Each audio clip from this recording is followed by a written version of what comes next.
కూడా వ్యక్తిగతంగా పర్సనల్గా మాట్లాడగలను. ఏమన్నా అచ్చెన్నాయుడు గారు నాగేష్ చెప్పినాడు, మనకు ఇట్లా సరుకు మనకు మళ్ళా ఛాన్స్ పెంచమంటే వెనకమ్మడే మాట్లాడలేం ఛాన్స్ ఇచ్చాడు. కొల్లు రవీంద్ర ఏందో ఎక్సైజ్లో ప్రాబ్లం వచ్చింది, వెంటనే ఎక్స్పైర్డ్ అయినాడు. అంటే ఏమైనా సీనియారిటీ నాకు ఉంది, మంత్రులతో మాట్లాడే గుణం ఉంది. కలెక్టర్ గారు పర్సనల్గా రోజుకు 4 సార్లు మాట్లాడుతున్నాం, ఎస్పీ గారితో మాట్లాడుతున్నాం. లా అండ్ ఆర్డర్ ఎక్కడన్నా ప్రాబ్లం ఉందా, మన దాంట్లో గలాటలు జరిగితే మేము పాజిటివ్గా మన కార్యకర్తలు కాపాడుతున్నామా లేదా? మళ్ళీ చెప్తాడా, రామ్ సుబ్బారెడ్డి అతి ఎక్కువైతే ఇంకా జరిగేది చెప్పుదే బలపడేది గ్యారంటీ. అది అతని గ్యారంటీ అయితే జరగదు. ఇప్పుడు చూసినాం, మాకు అంతా చూసినాం, మా ఇంట్లో మా మనుషులు నష్టపోయినాం, మాకు రకరకాల సమస్యలు ఇచ్చినాయి. సెంట్రల్ జైలు చూసినాం, అతనికి సుప్రీంకోర్టులో కూడా మా పుణ్యమా అని అతను బయటపడేది. ఏంది ఈరోజు ధర్నా? నేనైతే కలెక్టర్ గారికి చెప్పింది, ఏం ధర్నా చేసి సారీ పంపించమంటే వదిలే సార్ ఏదైనా వాళ్ళు కెలుకుతుంటారంటే ఆయన ఎందుకు మనం దాంట్లో ఎంటర్ కాకూడదని నేను కలెక్టర్ గారితో 4 సార్లు చర్చ పెట్టా. ఇన్సెంట్ ఏముండదు, పులులు ఉత్త పులులని ఏముండదు. అది ఏం చేస్తారు నిజంగా పోయింటే ఏం చేస్తారు కాడ ఏమన్నా జరుగునా? ఏం ఉత్తనా కొడుకులు. నేను ఓమని చెప్తాను, ఏదో 2 కొట్లాడుకుంటారు, నేను చూస్తా ఇచ్చిపెట్టారా అంట.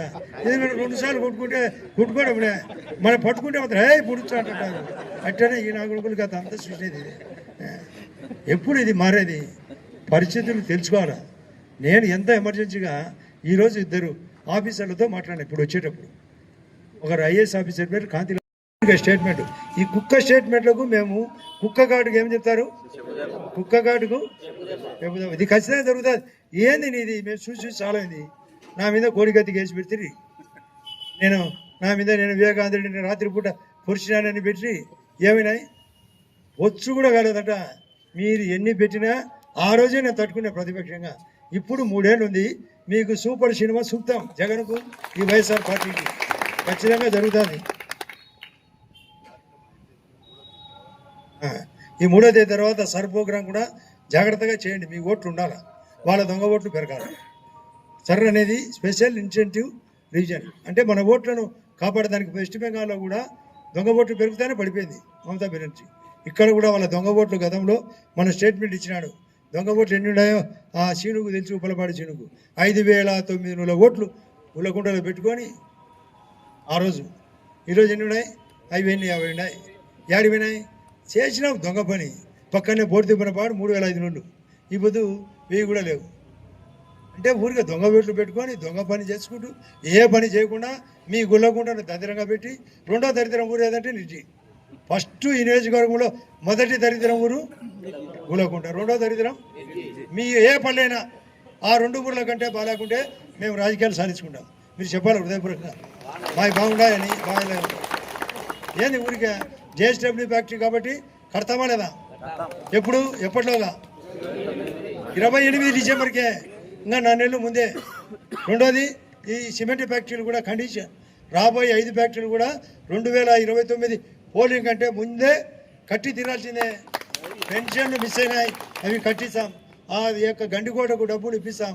ఆ యొక్క రాజుల నిర్మాణం కడతాం. ఎస్ఆర్బీసీ పూర్తి చేస్తాం. ధర్మలకు లెక్కిస్తాం. ఈ ఏ పని చేయకుండా నేను ఓటాడుగా నేను రాజకీయం నేను కంటెస్టే చేయను.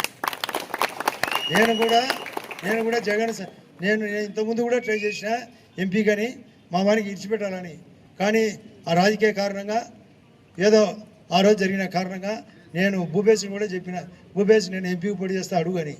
కానీ కారణాలు చంద్రబాబు నాయుడు గారు నేనే మళ్ళీ చెప్తున్నాడు ఆయనే, నేను నాదే పొరపాటు, నేను ఇవ్వకపోవడం నీకు తప్పు అంటున్నాడు. వచ్చాం అనుకుంటారా ఆ రోజు ఆయన ఇల్లు కూడా వచ్చారు, సీఎం అయినాక వచ్చాడు, నాదే తప్పు అంటున్నాడు. పొరపాటు జరిగినది అక్కడ.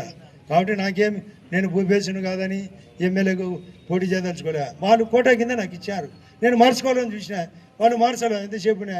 చివరికి భూపేశకు ఎంపీ ఇచ్చారు. అయినా ఈ నియోజకవర్గానికి నేను ధన్యవాదం చెప్పాలా. అవినాశ్ను 5,000 ఓటుతో మీరు ఓడించారు. అవినాశ్ను ఇక్కడ 5,000 ఓట్లు, భూపేశ్కి ఎక్కువ వచ్చినాయి. అన్ని చోట్ల 5 చోట్ల వచ్చినాయి.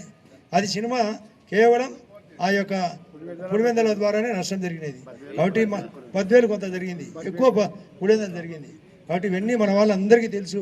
మన వాళ్ళు మీరందరూ నాతో పాటు పులివెందులకు వచ్చారు. ఆడ సినిమాలో ఒకటి ఉంది కదా, ఏది మామ, ఒక సినిమాది కదా పాట, సినిమా చూపిస్తా మామా నీకు అని. మన వాళ్ళందరూ కలిసి పులివెందులో అతనికి సినిమా చూపించారు కదా, జెడ్పీటీసీ ఎలక్షన్లో చాలా మంది వచ్చారు. నాకు వచ్చేవాళ్ళు ఎవరు చేయొద్దండి, నాతో పాటు పులివెందులకు చాలా మంది వచ్చారు. అయితే వచ్చారు, ఎవరు అంచనా వేయలే. గౌరవ సీఎం గారు కూడా